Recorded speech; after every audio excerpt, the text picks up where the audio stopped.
Hello.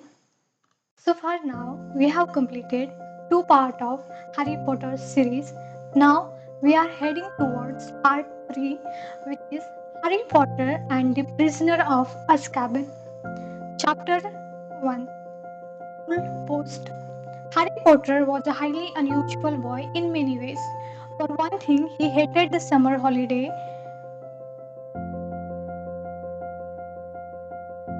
more than other time of year. For another, he really wanted to do his homework but was forced to do it in secret in the dead of light, and he was happened to be a wizard. It was nearly midnight and he was lying on his stomach in bed, the blanket drawn right over his head like a tent, a flashlight in one hand and a large leather book, a history of magic, Bathan Basalt propped open against the pillow. Harry moved the tip of the eagle feather quill down the page, frowning as he looked for something that would help him write his essay, which turning in the 14th century was completely pointless discuss. The quill paused at the top of the likely looking paragraph. Harry pushed his round glasses up in the bridge of his nose, moved his flashlight closer to the book, and read. Non-magic people, more commonly known as muggles, were particularly afraid of magic in medieval times but not very good at recognizing it. On the rare occasion that they did catch a real wizard or witch, burning had no effect whatever. The witch or wizards would perform a basic flame freezing charm and then pretend to shrink with pain while enjoying a gentle trickling sensation. Indeed, Wendling the wizard enjoyed being burned so much that he allowed himself to be caught no less than 14 times in various disguises.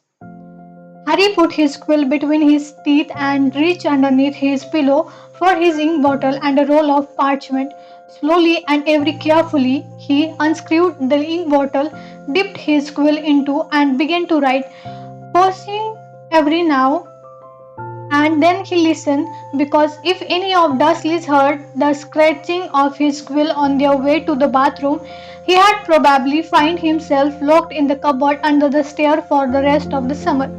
The Dursley's family of number 4 Private Drive was the reason that Harry never enjoyed his summer holidays. Uncle Vernon, Aunt Putania, and their son Dudley were Harry's only living relatives. They were muggles and they had a very medieval attitude towards magic. Harry's dead parents, who had been a witch and wizard themselves, were never mentioned under the Dursleys' roof for years. Aunt Putania and Uncle Vernon had hoped that if they kept Harry as downtrodden as possible, they would be able to squash the magic out of him. To their fury, they had been unsuccessful these days. They lived in terror of anyone finding out that Harry had spent most of last 2 years at Hogwarts School of Witchcraft and Wizardry. The most they could do, whatever, however, was to lock away Harry's spellbook, wand, cauldron, and broomstick at the start of summer break, and forbid him to talk to the neighbors. This separation from his spellbook had been a real problem for Harry because his teacher at Hogwarts had given him a lot of holiday work. One of the essays, a particularly nasty one about shrinking potion, was for Harry's least favorite teacher, Professor Snape, who would be delighted to have an excuse to give Harry detention for a month. Harry had therefore seized his chance in the first week of the holiday, while Uncle Vernon, Aunt Putania, and Dudley had gone out into the front garden to admire Uncle Vernon's new company car in very loud voice so that the rest of the street would notice it too. Harry had crept downstairs, picked the lock on the cupboard under the stair, grabbed some of his books and hidden them in his bedroom. As long as didn't leave spot of ink on the sheet, the Dursleys need never know that he was studying magic by night. Harry was particularly keen to avoid trouble with his aunt and uncle at the moment, as they were already in a special bad mood with him, all because he had received a telephone call from his fellow wizard 1 week into the school vacation. Ron Weasley, who was one of Harry's best friends at Hogwarts. came from the whole family of wizards. This meant that he knew a lot of things Harry didn't, but had never used a telephone before. Most unlikely, it had been Uncle Vernon who had answered the call. Vernon Dursley speaking. Harry, who happened to be in the room at that time, froze as he heard Ron's voice answer. Hello? Hello? Can you hear me? I want to talk to Harry Potter. Ron was yelling so loud that Uncle Vernon jumped and held that receiver a foot away from his ear, staring at it with an expression of mingled flurry and alarm. Who is this? He roared in the direction of the mouthpiece. Who are you? Ron Weasley. Ron bellowed back, as though he and Uncle Vernon were speaking from opposite end of the football field. I'm a friend of Harry's from school. Uncle Vernon's small eyes swiveled around to Harry, who was rooted to the spot. There is no Harry Potter, he roared, now holding his receiver at arm length as though frightened it might explode. I don't know what school you are talking about. Never contact me again. Don't you come near my family.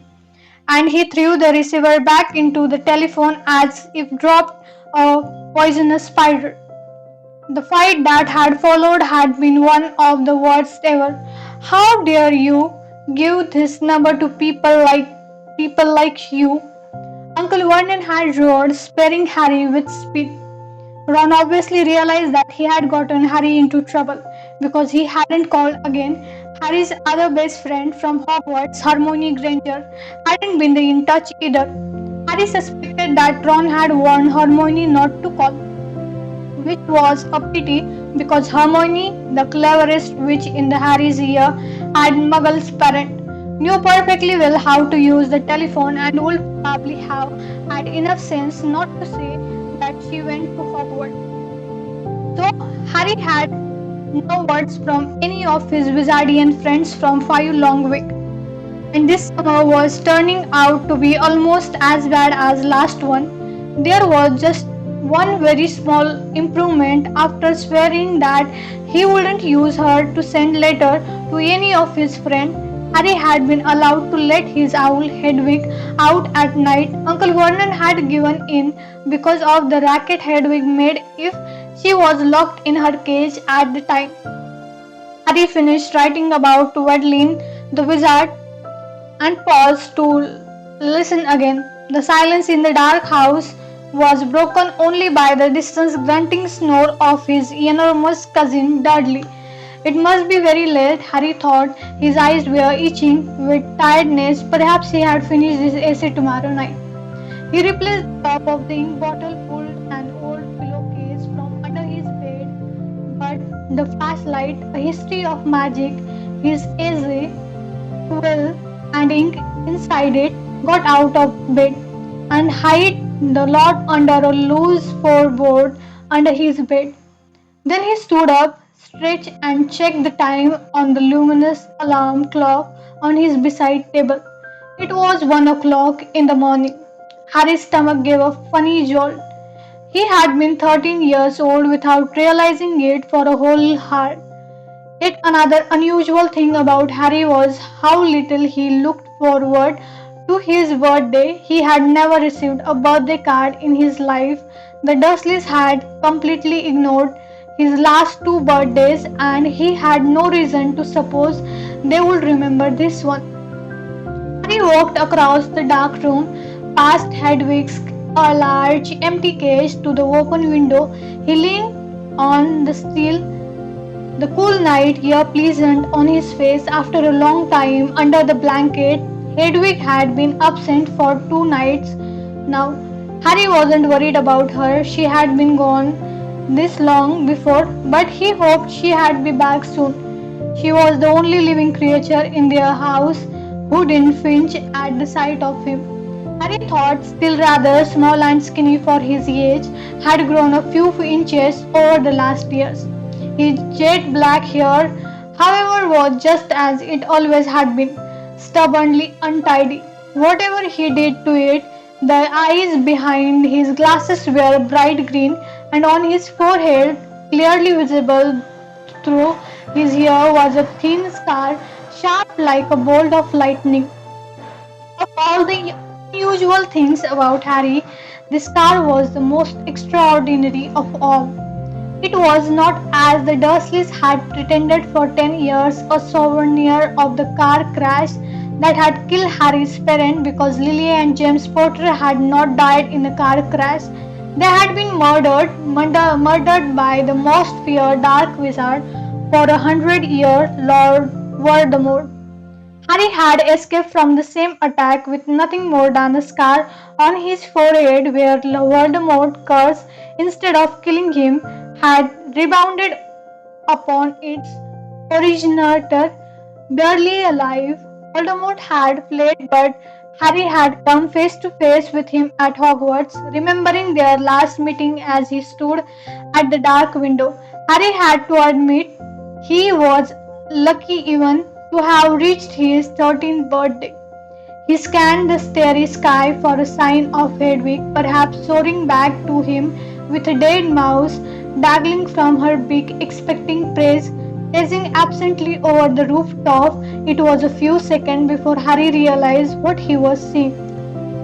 Silhouetted against the golden moon and growing large every moment was a large, strangely loop-sided creature, and it was flapping in Harry's direction. He stood quite still, watching it sink lower and lower. For a split second he hesitated, his hand on the window latch, wondering whether to slam it shut. But then the bizarre creature soared over one of the street lamps of Private Drive, and Harry realized what it was. Leapt aside. Through the window soared three owls, two of them holding up the third, which appeared to be unconscious. They landed with a soft flump on Harry's bed, and the middle owl, which was large and gravy, kneeled right over and lay motionlessly. There was a large package tied to his leg. Harry recognized the unconscious owl at once. His name was Yertle and belonged to the Weasley's family. Harry dashed to the bed, untied the cord around Yertle's leg, took off the parcel, and then carried Yertle to Hedwig's cage. Yertle opened one bleary eye, gave a feeble hook of thanks, and began to glum some water. Harry turned back to the remaining owls. One of them, the large snowy female, was his own Hedwig.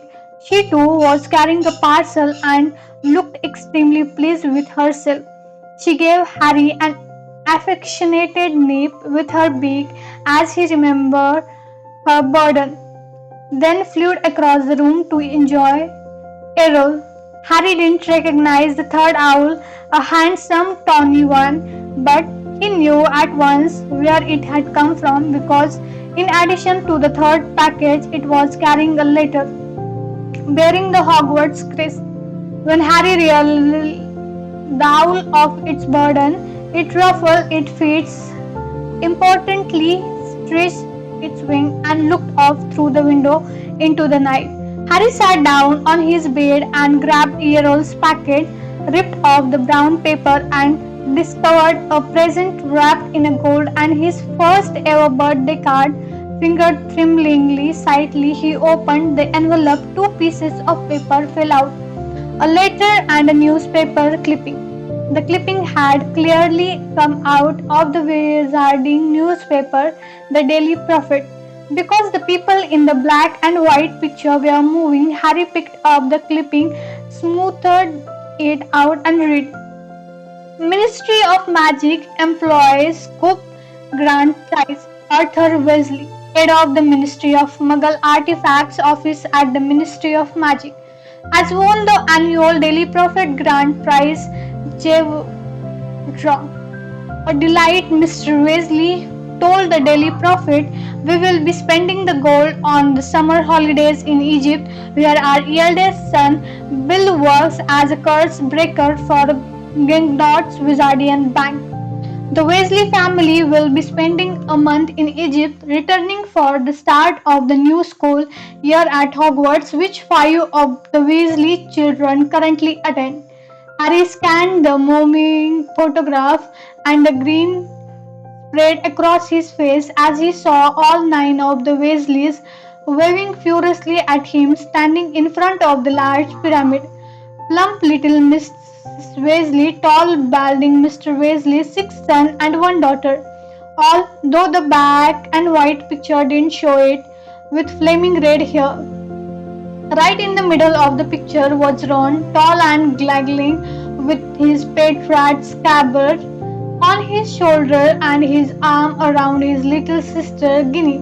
Harry couldn't think of anyone who deserved to win a large pile of gold more than the Weasleys, who were very nice and extremely poor. He picked up Ron's letter and unfolded it. Dear Harry, happy birthday. Look, I'm really sorry about that telephone call. I hope the muggles didn't give you a hard time. I asked Dad and he reckoned I shouldn't have shouted. It's amazing here in Egypt. Bill's taken us around a tomb and you wouldn't believe the curse those old Egyptian wizards put on them. Mum wouldn't let Guinea come in the last one. There were this modern skeleton in there of muggles who broken in and grown extra head and stuff. I couldn't believe it when Dad won the Daily Profit draw. 700 gallons, most of it's gone on this trip, but they are going to buy me a new wand for next year. Harry remembered only too well the occasion when Ron's old wand had snapped. It had happened when the car the two of them had been flying to Hogwarts had crashed into a tree on the school ground. We'll back about a week before term starts and we'll be going to up to London to get my wand and our new books. Any chance of meeting you there? Don't let the muggles get you down. Try and come to London, Ron. Yes, Percy's head boy got letter last week. Harry glanced back at the photograph. Percy, who was in seventh and the final year at Hogwarts, was looking particularly smug. He had pinned his head boy badge to the face part gently on top of his neat hair, his horn-rimmed glasses flashing in the Egyptian sun. Harry now turned to his present and unwrapped it. Inside was what looked like a miniature glass spinning top. There was another note from Ron beneath it. Harry, this is a pocket snake. If there is someone untrustworthy around, it's supposed to light up and spin. Bill says it's rubbish, sold for wizard tourists and isn't reliable because it kept lighting up at dinner last night, but he didn't realize Fred and George had put betel in his soup. Bye, Ron. Harry put the pocket snake-ops on his bedside table, where it stood quite still, balanced on its point, reflecting the luminous hand of his clock. He looked at it happily for a few seconds, then picked up the parcel Hedwig has brought.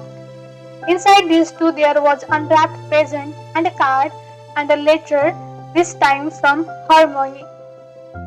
Dear Harry, Ron wrote to me and told me about his phone call to you. Uncle Werner, I do hope you are alright.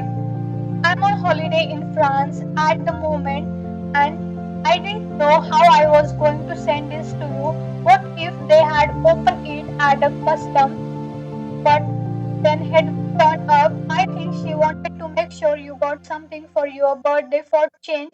I thought you present by our order. There was an advertisement in the Daily Prophet. I have been getting it delivered. It's so good to keep up with what's going on in the Wizardian world. Did you see that picture of Ron and his family a week ago? I bet he is learning lots. I'm really jealous. The ancient Egyptian wizards were fascinating. There is some interesting local history of witchcraft here too. I am rewriting my whole history of magic essay to include some of things I have found out. I hope it's not too long. It's more than Professor Binns asked for. Ron say he is going to be in London in the last week of holidays. Can you make it?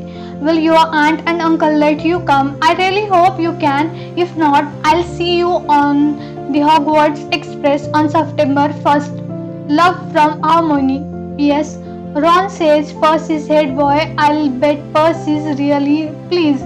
Ron doesn't seem too happy about it. Harry laughed as he put Hermione's letter aside and picked up her present.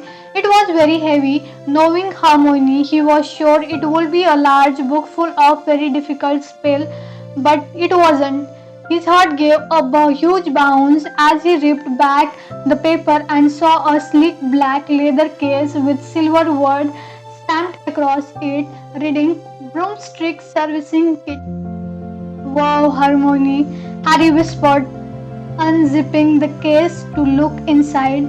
There was a large jar of Fleetwood's high finish handle polish, a pair of gleaming silver tailing twin clippers, a tiny brass compass to clip on your broom for long journey, and a handbook of do-it-yourself broom care. Apart from his friends, the thing that Harry missed about Hogwarts was Quidditch, the most popular sport in the magical world, highly dangerous, very exciting, and played on broomstick. Harry happened to be the very good Quidditch player. He had been the youngest person in the century to be picked for one of the Hogwarts house team. One of Harry's most prized possessions was his Nimbus 2000 dressing room. Harry put the leather case aside and picked up his last parcel. He recognized the untidy scroll on the brown paper at once. His was from Hagrid, the Hogwarts gamekeeper. He tore off the top layer of paper and glimpsed something green and leathery, but before he could unwrap it properly, the parcel gave a strange squealy, and whatever was inside it snapped loudly as though it had jaws. Harry froze. He knew that Hagrid would never send him anything dangerous on purpose, but then Hagrid didn't have a normal person view of what was dangerous. Hagrid had been knowing to befriend giant spider, but vicious three-headed dog from Maine in pubs, and sneak illegal dragon egg into his cabin. Harry took the parcel nervously. It snapped loudly again. Harry reached for the lamp on his bedside table, gripped it firmly in one hand, and raised it over his head, ready to strike. Then he seized the rest of the unwrapping paper in his other hand and pulled. And out fell a book. Harry just had time to register its handsome green cover emblazoned with the golden little the monster book of monsters before it flipped into its edge and scuttered sideways along the bed like some wild crab. Oh, Harry muttered. The book toppled off the bed with a loud chunk and shuddered rapidly across the room. Harry followed it tightly. The book was hiding in the dark space under his desk, praying that the Dursleys were still fast asleep. Harry got down on his hand and knees and reached toward it. Ouch! The book snapped shut on his hand and then flapped past him, still scuttling on its cover. Harry scrambled around, threw himself forward, and managed to flatten it. Uncle Vernon gave a loud, sleepy grunt in the room next door. Hedwig and Yerole watched interestedly as Harry clamped the struggling book tightly in his arms. Harry took his chest of drawers and pulled out a belt which he buckled tightly around it. The monster book stuttered angrily but could no longer flap and snap, so Harry threw it down on the bed and reached for Hagrid's card. Dear Harry, happy birthday. Think you might find this useful for next year. Won't say no more here. Tell you when I see you. Hope the muggles are threatening you right. All the best, Hagrid. It struck Harry as ominous that Hagrid thought a beating book would come in useful, but he put Hagrid's card up next to Ron's and Hermione's, grinning more broadly than ever. Now there was only the letter from Hogwarts left. Noticing that it was rather thicker than usual, Harry sealed open even envelope, pulled out the first page of parchment within and read it. Dear Mr. Potter, please note that the new school year will begin on September the 1st. The Hogwarts Express will leave from King's Cross Station, platform 9 and 3 quarter at 11 o'clock.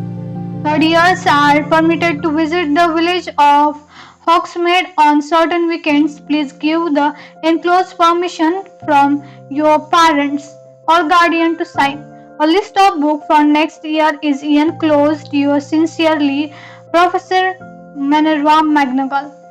Deputy headmistress Harry pulled out the Hogsmeade permission from a looked at it, no longer green. It would be wonderful to visit Hogsmeade and weekends.